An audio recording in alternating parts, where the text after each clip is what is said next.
Hi there. If I could have your attention for just a few minutes, I would like to tell you about a new resource made available to us by the Office of Career, Technical, and Adult Education, or OCTE. The new resource is based on the College and Career Readiness Standards for Adult Education. If you remember from the overview video at the beginning of this course, the CCR standards are included in our Illinois ABE-ASE content standards. Both the CCR standards and the Illinois ABE-ASE content standards are arranged with respect to subject matter domains within each NRS level. NRS level first, domains within each level. And you can now see on the screen the resource that OCTE has released, the CCR Content Standards Progressions. This document has been organized by domain first and then NRS levels to highlight the important progressions in the CCR standards associated with the major work of the level, which we abbreviate MWOTL, or MWOTL. The standards associated with the MWOTL are identified in plain type, and the standards that support the MWOTL are in italics. It is important to note that this document is meant to be a resource for adult education practitioners in Illinois and should not be treated as a replacement of the Illinois ABE-ASE content standards in math. One great feature of this resource is that it is arranged in a way that respects coherence, which is one of the key shifts in math instruction. So let me show you what we're talking about. You can see the difference in how you can follow the content in the progressions document, right? So here's numbers in base 10, level 1, then moves into the same domain but in a higher level. So NBT1 leads directly to NBT2. What follows NBT2? Fractions, of course, in level 2. Why?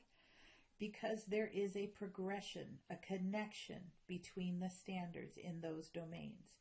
The work being done in NBT2 is crucial for students to master before moving on to NF2. Take a look a little farther into the document where we have moved to a completely different set of domains. I hope this doesn't make you dizzy. But we're moving through, and now we're going to domains related to algebra and functions. And notice as we scroll through here that the level 3 operations and algebraic thinking, right here, those progressions include the first 8 standards in level 4 expressions and equations. So we're in the operations and algebraic thinking domain, but we've included the NRS level 4 expressions and equation standards because there is a really strong connection between those two domains. And then right after we move from level 3 operations and algebraic thinking, we find level 4, the rest of the equations, expressions and equation standards. Now, one thing also to show you is that here we have in this an example of the italicized standards. So those are the supporting standards, not the major work of the level, just to point out the difference.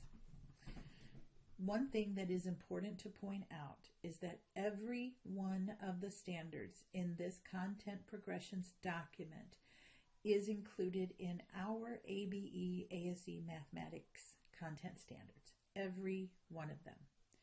Now, if you remember, the standards have a reference column. Here's an example from page 39 of the Illinois ABE-ASE mathematics content standards. The third column is where we have documented the crosswalk that was completed. The yellow highlighting indicates a standard that is also included in the college and career readiness standards. Here's the thing though. We know you have such limited time with your students, and we very much want to be respectful of that time while also helping you plan the instruction that is most likely to help your students succeed in their future. Think of the content progressions document kind of like a map. If you've ever planned a trip using MapQuest or Google Maps or any other navigation helper, you know you can plan a route designed to get you to your destination the quickest, using interstates only where available, or avoiding interstates altogether and taking the scenic route. The content progressions are just one more resource we have available to us as we work to plan the most effective instruction for our students. We hope you find this document helpful as well.